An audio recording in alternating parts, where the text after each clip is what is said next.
Hello and welcome. Today we've got John Dowling, and today we're going to be talking about all the current updates around the world to understand, how close we are to the revaluation of currencies and cryptocurrencies and everything that's going on with Nasara Jasara as well. Obviously, it's not called Nasara Jasara. It'll be a bit, as we know, it will be a reset. But John, thank you so much for joining me. How are you, and what have you been up to? Hey, Nick, how are you? Thanks for having me. As always, a pleasure. Um, Wearing myself down emotionally and mentally trying to keep up with all this stuff. So we're in the season of the fall where people love to share their germs. So I'm trying to keep my immune system up and my sanity afloat with all the frenetic energy. I think we can agree we're in the flood stage at this point in terms of information. And there's a lot going on that we obviously will talk about, but keeping my head up. How are you doing? Really good, really good. There's a lot going on. I've seen a lot of a, a big drop going on in the stock market, in crypto, and this could be the beginning of the crash. And this is very interesting. So before we get into your presentation, because I know you want to do a presentation slide to the viewers, what I think we should do, because we've got so many new people joining on our channel, is we need to go just for 5 minutes, go back to basics and explain what is the currency revaluation and what does it mean, why is it happening, and what people, explain the transfer of wealth from the corrupt elites to back to we the people. uh, what does that mean? Okay, where do you want to start? Which question first? Yeah, no, just I'll let you decide where you want to just Sure. Well, explain I what it mean, means. in simplest terms, Nick, it's basically this. The Federal Reserve, which is neither federal, has any reserves, has been the hegemony, which means the stronghold, the monopoly, if you like, over the entirety of the world's economy. We in the US, not the people, but the government, the corrupt cabal, deep state government, you know well, and talk about in many of your other podcasts, has basically strong armed the entirety of the world and forced them to use this dollar that has no backing at all. Good faith and credit of what? There's no physical, assets, gold, silver, platinum, anything backing it at present.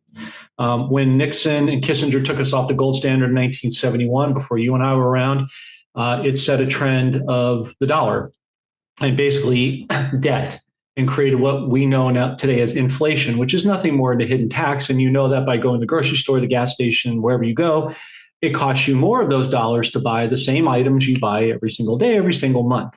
And that's how you know the dollar has no value and has less and less purchasing power.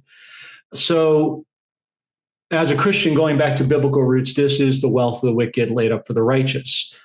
This is an imbalance of power that's now being balanced out, where each nation is going to be sovereign and national, borders, language, culture, and currency. I would add to that mix, where those countries' currencies have to have value based on a level playing field. How do you get a level playing field? You back every economy's money with gold and other assets in the ground. So you take a nation like Iraq, who everybody knows has a glut of oil, but what many people, the new people, may not know is they have many other things that they've suppressed from the world: diamonds, gold, rubies, sapphire, palladium, potassium, and a whole host of other natural in-ground resources. I had military friends who came back from Afghanistan, Desert Storm, and told me about they would get blocks of gold and dinar, and they were told to hold on to it for a predetermined later date.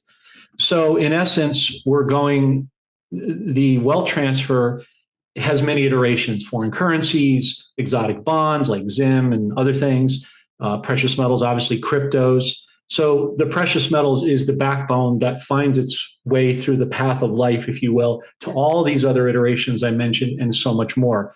New technologies, like you said, Nasara Jasara, that have been suppressed in many iterations, free energy and so forth. So it's the balance of power coming back to the people from a small elite that have basically manipulated the world for centuries. I see what you mean. Do you want to explain as well the Kuwait dinar? How obviously we didn't have the internet back then, so it was very difficult to do podcasts like we do today.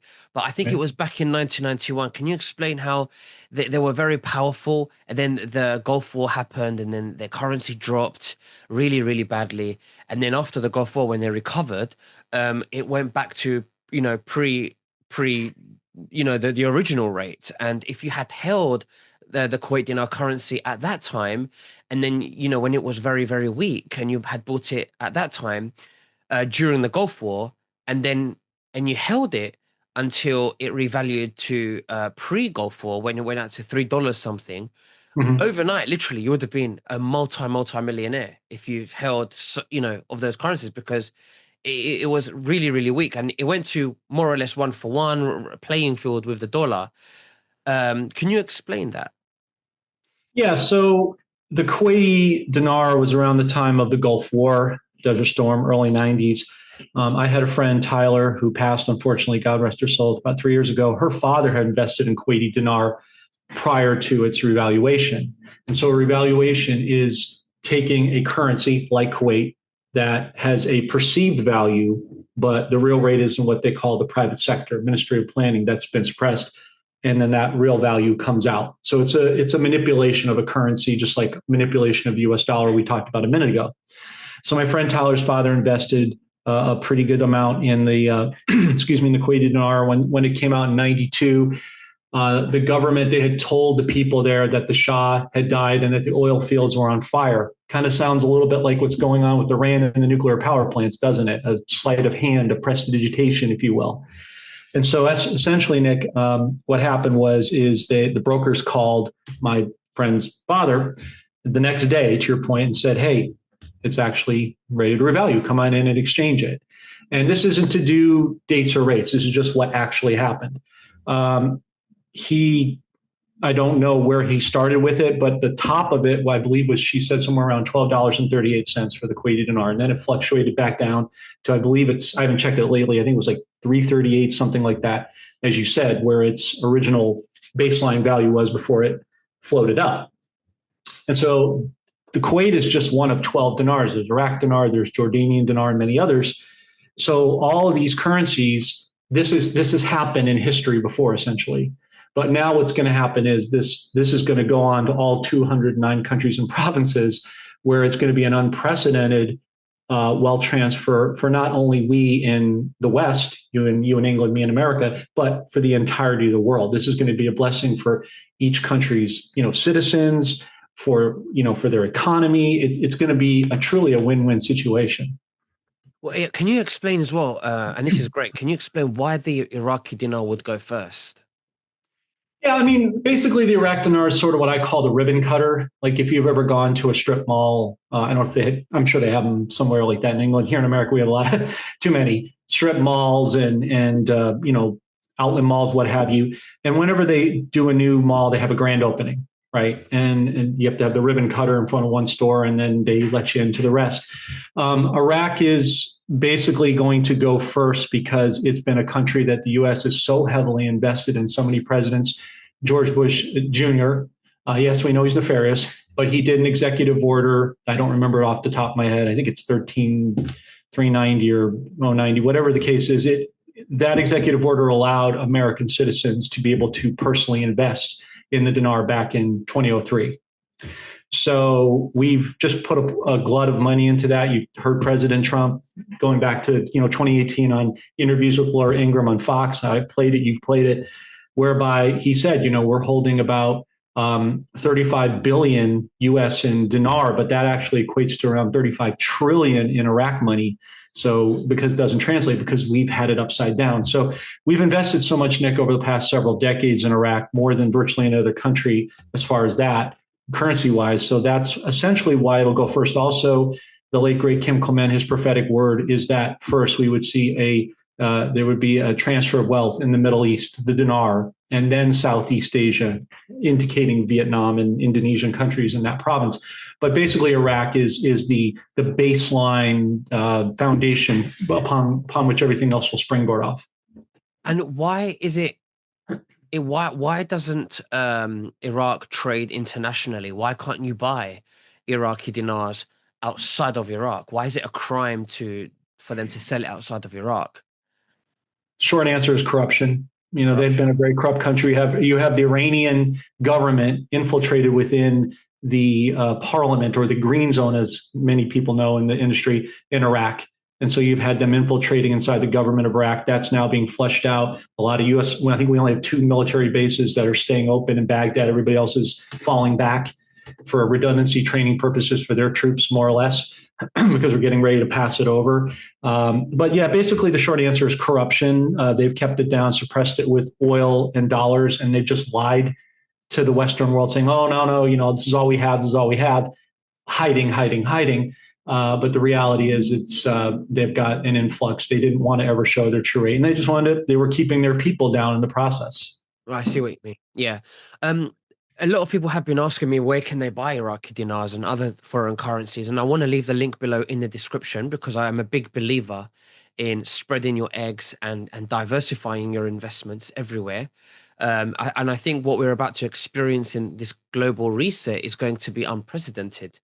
We're going to see things that have never happened before. I do believe that we are entering a golden age, and I saw something about Trump mentioning a golden age. Oh, several times, several times. He does it Yeah. for emphasis, as you know. Okay. So I'm going to leave the link below in that. So the link will be below in the description. John, why don't we go ahead and start with the presentation and show us all the, now that we've explained what it is, let's have a look at all the updates, what's going on right now with and how close we are with potentially with the global currency reset.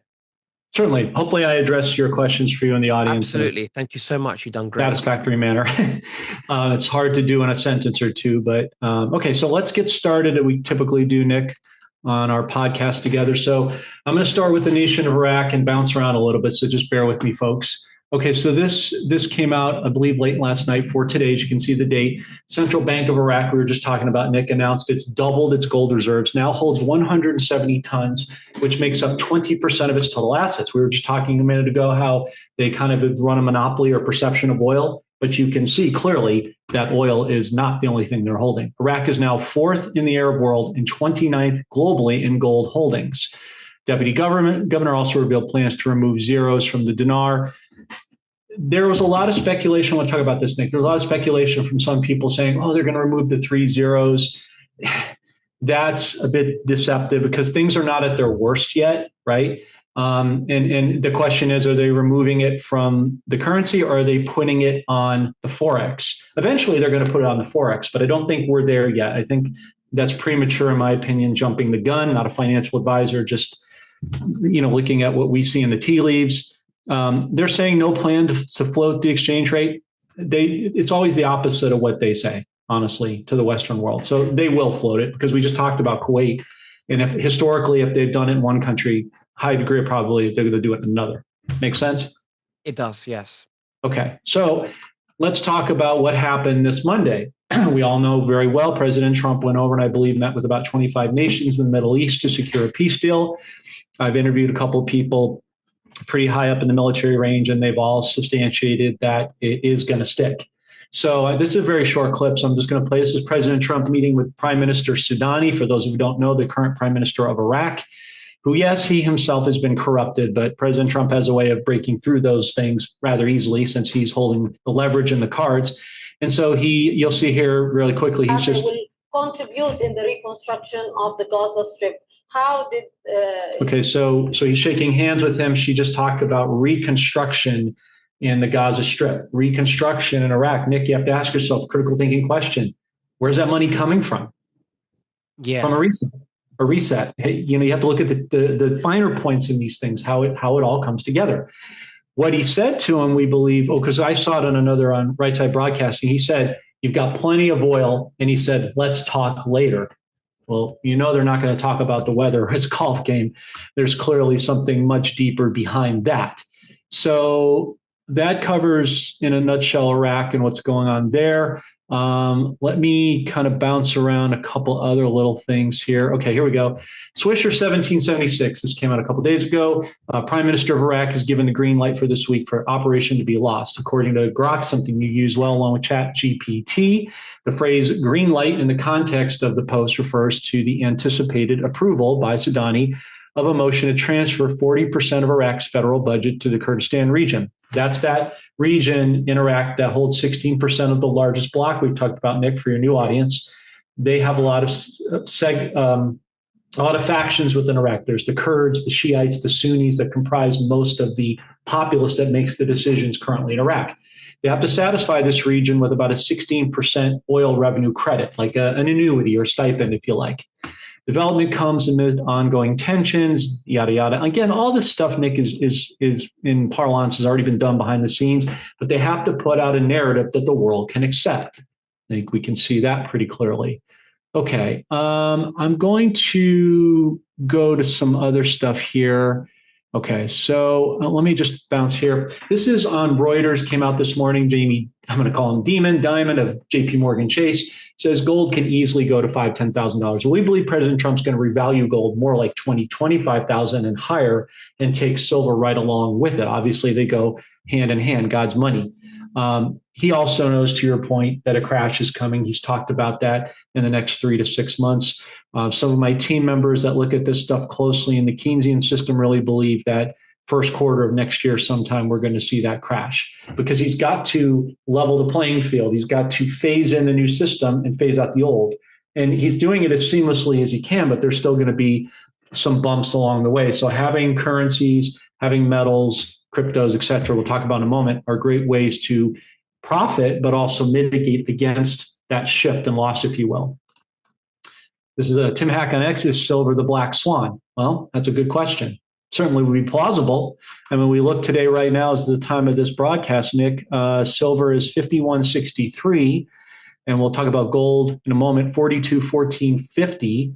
Let's take a look at this over here. The IMF, bad guys, are warning that the erosion of trust in central banks can boost inflation. What they're telling you is this is a continuation, what we talked about a moment ago, Nick, the death of the dollar, right? It's dropping. I haven't looked at the dollar index today, but it's been hovering in the mid upper 90s, but we expect to see that in the 80s, possibly down to 60 at some point here in the not too distant future, weeks, months, whatever that looks like.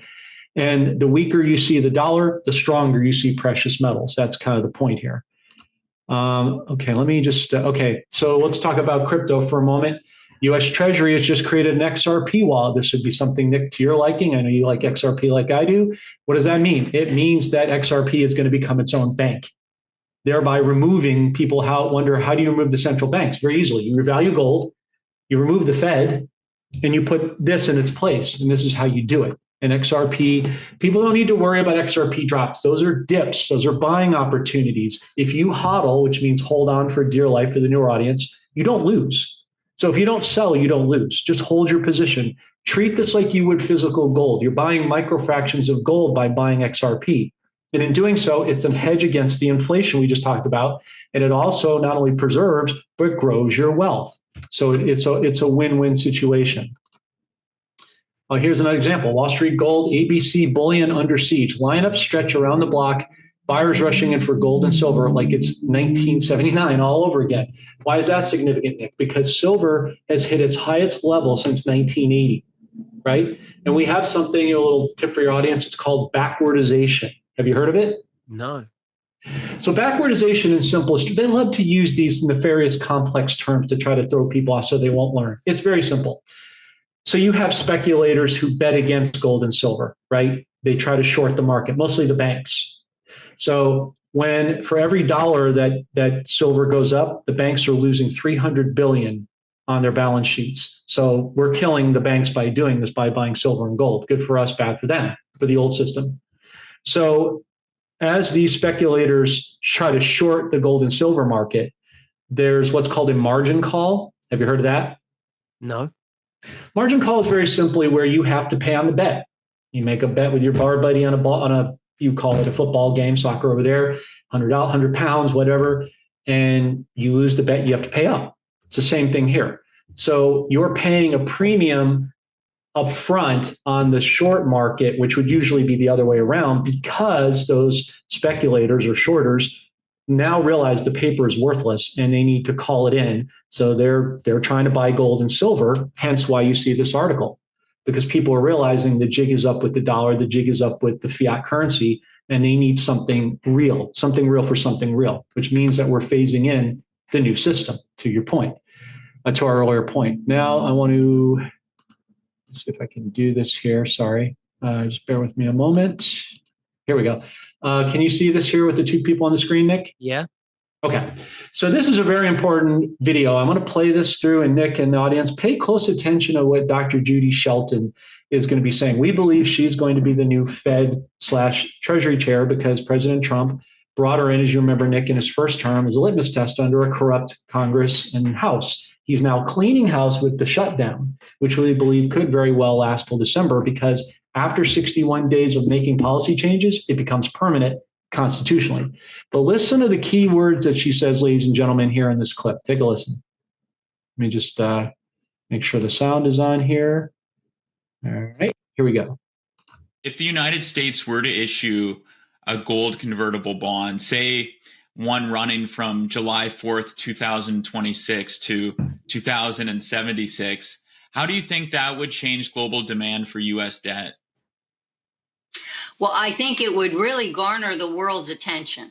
I mean, this would be the first time since President Nixon ended the Bretton Woods system in August of 1971 that under a different U.S. president, the world once again would see a United States willing to guarantee its debt against these reserves of gold that our country has. And we have 261 million ounces. I think that this would be an amazing signal that the United States is saying we need to have some kind of a rational international monetary system. I would expect other countries to emulate this U.S. example. And this would be very much in keeping with, frankly, what President Trump has always argued against, which is currency manipulation by trade partners. I mean, finally, you would have a level international monetary playing field. And I don't think you can really talk about free trade logically in the absence of a level international monetary playing field. That's huge, Nick, what she just said. Did you catch all those sub-points? Yeah, because the last time we heard level playing field regarding currencies was when Trump said that, and it was quite a few years ago. I think he's in his last term, beginning of his 2017, correct. Yeah, 2017, exactly. Nearly, 8 years ago. Yeah. So this is very good that we're hearing it again. It just confirms that the currencies will be in level playing field, and these are the currencies that are very, very weak in Venezuela and Iran and Iraq and Vietnam. Exactly. And she said currency manipulation. That means currency revaluation. Countries will emulate the U.S. How? Buying gold and revaluing their currencies. He said 2026 to 2076. Let me show you something real quick, Nick. Please. Central banks are only designed to last 50 years. So why did he pick 50 years? Because that means the end of the cycle. We're actually overdue. We're 54 years and counting. This should have happened, obviously, a long time ago. But if you go back to what I always claim about Leviticus 25, 9 through 12 in the Jewish calendar, every 50 years you have a debt jubilee. There's your Nasara Jasara, right? Without saying it, but it's implied. A return of removal of debts, return of land and assets, a return of families to their clans. So it's a wholesale reset of life and finances coming together. But you gotta catch the subtext of what she said. Let me just show you two quick other things that are important. This is regarding Venezuela. This is important because we believe this is what's happening, Nick, throughout the world. Decorruption. We talked about that with Iraq a moment ago. Homeland Security. Rumors are circulating that the U.S. decided to launch its attack underground, the invasions of Venezuela, on a week from now, October 21st. So they remove Maduro. They bring in Humberto Gonzalez, who truly won the election, had it stolen from him, and is exiled in Spain currently, which will be coming back after this is all shaken out. And then you have the domino effect happening with Zimbabwe. We talked a lot about Zimbabwe. Nelson Chamisa put out this post the other day, a lasting solution for Zimbabwe, starting with truth, ignoring the 2023, here it goes again, Nick, stolen election, is ignoring the root of our crisis. Anything that does not address that stolen election is fraud and a waste of time. Fraud vitiates everything, right? Corruption, capture, suffering, they're all symptoms of a disputed mandate and a contested government. Let's treat the cause, not the symptoms. We are the solution. Let's fix what's killing us. One people, e pluribus unum, where we go one, we go all. So you're seeing this mirroring effect, as I said in the beginning of the broadcast, of all these countries will domino effect out. So yes, this brings tremendous wealth to all the nations individually. Absolutely. No, John, thank you very much for sharing everything with us today. That does give us a lot more confidence, and we're excited to see how this unveils. But yeah, this is the beginning of the golden age that we're going to see enter. We're going to leave the link below in the description for everyone to have a look at all foreign currencies where you can buy Iraq, the Iraqi dinar, the Vietnamese dong, and Zimbabwe's, which I have as well. I'm a big believer of this. But John, is there anything else that you'd like to say to the viewers before we finish? Well, as always, Nick, thanks for having me. It's a privilege and an honor, first and foremost. I just want to say to the audience, I know this has been a rough slog. I know it's been exhausting. I feel it too. You may not see it, but it tires our team out. This involves a tremendous amount of energy, brain power, resources, time. But the key currency is the currency of people, right? People are the prize. The money just follows along for the ride. So my humble suggestion to you is just hang in there. I know it's been a long time. I know it's been frustrating, but the enemy wants to shake us out right before the blessing occurs. Stand your ground, hang in there, keep the faith, surround yourself with as many positive people as you can, and do not, as the old expression goes, give in gently to that good night. Absolutely. Well, thank you very much, John, and we'll speak again very soon. You take care and God bless. Bye-bye. You as well. God bless.